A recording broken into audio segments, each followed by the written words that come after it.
एक तरफ एससीओ की बैठक के लिए पाकिस्तान के विदेश मंत्री बिलावल भुट्टो का आना, दूसरी तरफ G20 की कश्मीर में बैठक की तैयारी और इन सब के बीच एक बड़ा एक्शन जम्मू कश्मीर में सीमा एनकाउंटर के बाद जब जवान आतंकियों की लाश के पास पहुंचे तो उन्हें कई हथियार मिले। आतंकियों के पास से 2 AK सीरीज की मैगजीन और भारी मात्रा में गोला बारूद और विध्वंसक मिले। इससे किसी को कोई फायदा नहीं होता। ये जो 2-4 किस्म के जुनूनी हैं, इनको अब खुला भी छोड़ दें तो ये इंडिया का कुछ नहीं बिगाड़ सकते। अगर आपने भारत से बात अभी करनी है तो पहले आप खुद तो घर में यूनिटी आप जो है वो पैदा कि जनाब हमारे खिलाफ ये होगा तो हम ये कर देंगे, हम घुस के मारेंगे, हम फलां कर देंगे। उन्होंने ऐलान कर दिया कि हम आपको इंटरनेशनली आइसोलेट कर है, जिसमें इंडिया के साथ आप कैसे देखते हैं कि चीजें कोई मोदी साहब लचक दिखाएंगे, कोई बिलावल भुट्टो के इंडिया जाने का, कोई डॉक्टर जयशंकर कोई हमें स्पेस देंगे। और 2% इन्फ्लेशन रेट है, लोग भूख से मर रहे हैं, लेकिन मुगल शहजादे जो हैं वो 50-50 अपना डेलीगेशन साथ लेकर सरकारी जहाजों के ऊपर चढ़ के तो जा रहे हैं। कोई लंदन जा रहा है, कोई भारत जा रहा है। हालांकि अपने गुब्बारे से खुद ही हवा निकाल दी थी बिलावल भुट्टो साहब ने। उन्होंने कहा था मैं सिर्फ एससीओ करके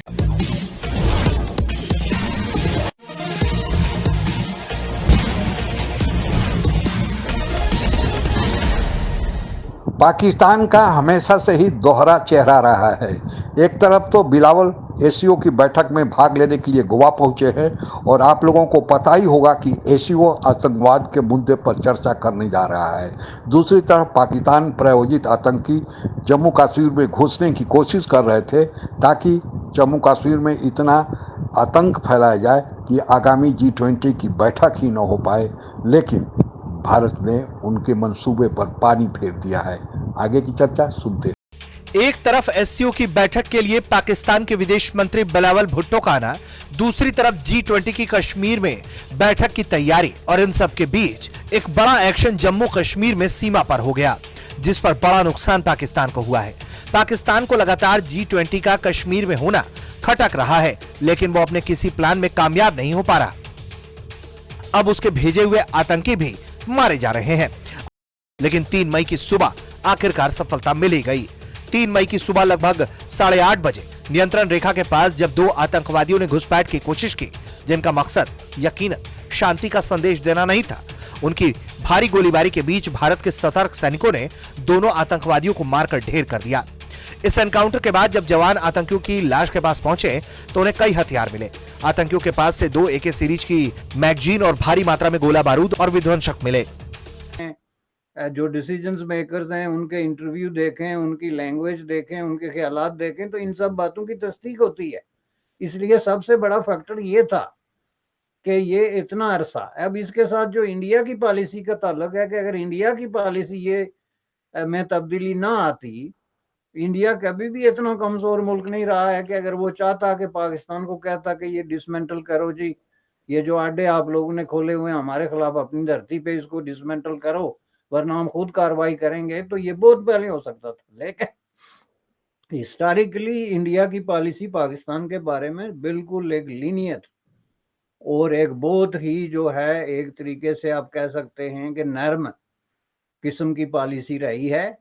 वो इन चीज़ों को उठाते तो जरूर रहे हैं, लेकिन उन्होंने इस पे कभी वो स्ट्रॉन्ग किस्म का एक होता है ना जो स्टैंड, वो नहीं लिया। अब ये जो बीजेपी की हुकूमत आई और उसने बिल्कुल एक नया जो है वो पोस्चर इख्तियार किया, मैं कहूँगा एक नई पोजीशनिंग कि जनाब हमारे खिलाफ ये होगा तो हम ये कर देंगे, हम घुस के मारेंगे, हम फलां कर देंगे। उन्होंने ऐलान कर दिया कि हम आपको इंटरनेशनली आइसोलेट कर देंगे। उन्होंने ऐलान कर दिया कि हम आपको इंटरनेशनल फोरम से ब्लैक लिस्ट करके बाहर निकलवा देंगे। ये पहली दफ़ा एक लैंग्वेज जो है उन्होंने इख्तियार की जो मौजूदा क़यादत है इंडिया के अंदर, जिसके नतीजे में पाकिस्तान दीवार के साथ लग गया और उन्होंने जितने ऐलानात किए उन सब पे अमल किया। इसमें ये नहीं कि ये को गीदड़ बबकी थी। मसलन उन्होंने कहा हम आपको आइसोलेट कर देंगे।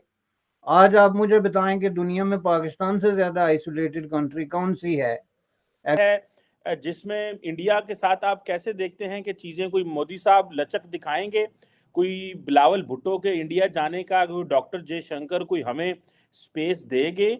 और 2% इन्फ्लेशन रेट है, लोग भूख से मर रहे हैं, लेकिन मुगल शहजादे जो है वो 50-50 अपना डेलीगेशन साथ लेकर सरकारी जहाजों के ऊपर चढ़ के तो जा रहे हैं। कोई लंदन जा रहा है, कोई भारत जा रहा है। हालांकि अपने गुब्बारे से खुद ही हवा निकाल दी थी बिलावल भुट्टो साहब ने। उन्होंने कहा था मैं सिर्फ एससीओ करके जा रहा हूं, वरना मैंने भारत में कोई किसी बातचीत पे नहीं जाऊंगा। तो आपको जानने की क्या जरूरत है? एससीओ में आपके पास कोई ऐसी चीज है जो आप ऑफर कर सकें एससीओ को, स्वाय वहां पे खैरात मांगने के? आपका कोई और मैंडेट हो तो वो बताए लोगों को, भाई पाकिस्तान ये चीज ऑफर करेगा एससीओ को, आपके पास है क्या? लेकिन उसमें मैं इस वक्त जो दुख वाली बात ये है कि सर्कमस्टांसेस इस वक्त आपकी अदालतें और आपकी असेंबलियां, आपकी लेजिस्लेशन एक दूसरे के आमने सामने है। आज जो प्रोसीडिंग हुई है आपकी सुप्रीम कोर्ट की, उसके अंदर जो इल्फाज कि एक मुल्क ऐसा है जहां लोग मर रहे, एशिया में सबसे ज्यादा श्रीलंका को आप क्रॉस कर चुके हैं, जिनके जो बैंकरप्ट है। आप अफगानिस्तान को क्रॉस कर चुके हैं इन्फ्लेशन में। लेकिन ये कि अब मोरालिटी नाम की चीज मेरा ख्याल है पाकिस्तान में ना थी ना अब है, वो मेरी समझ से बाहर है। मैंने आपको जिस तरह कहा था कि आपके इस वक्त फैसला करने वाली जो पार्टियां हैं, जो लंदन बेस्ड सारे लोग हैं, चाहे वो आपके जज हैं या जर्नैल है, सहाफत है, वो सारे सबके पास आईवी लीग स्कूलों की डिग्रियां हैं, ऑक्सफोर्ड की, कैम्ब्रिज की। लेकिन वो डिग्रियां मेरा ख्याल है यहाँ बाहर ही छोड़ के चले जाते हैं। पाकिस्तान में तो वो मनी लॉन्ड्रिंग में मसरूफ है और तो उनका कोई काम ही नहीं है। इस वक्त पाकिस्तान में लोग डिप्रेशन का शिकार हैं, दवाइयां ले रहे हैं डिप्रेशन की।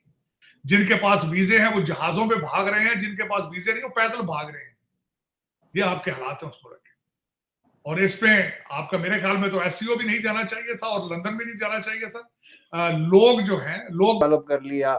ये जो आपने बात की कि जनाब ये जो कश्मीर के हवाले से जो पाकिस्तान को हमायत नहीं मिली, हमायत तो दूर की बात है, ऐसे ऐसे मुल्कों ने जिसमें सऊदी अरबिया, यूएई वगैरह हैं, इन्होंने खुल ये मैं तार साहब ये पढ़ रहा था कि एक इसे बोलते हैं politics of dignity.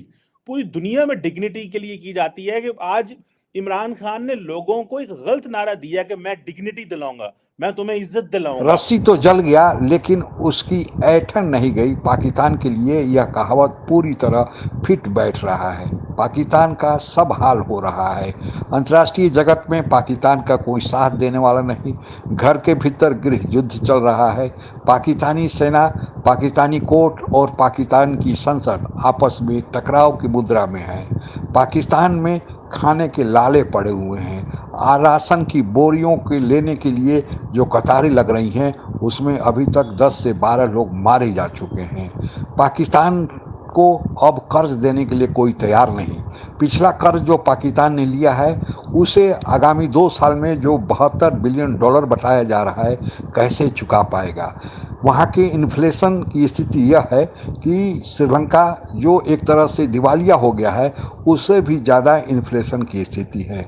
IMF Pakistan की नाक रगड़वा रहा है। ऊपर से बलूचिस्तान लिबरेशन आर्मी और टीटीपी वाले जब चाहे पाकिस्तान में घुसकर मनचाहे तरीके से पाकिस्तानी सेना, पाकिस्तानी सुरक्षा बल के जवानों को टारगेट कर रहे हैं। कोई पूछने वाला नहीं है पाकिस्तान का हाल। लेकिन पाकिस्तान आतंकवाद को कब बंद करेगा?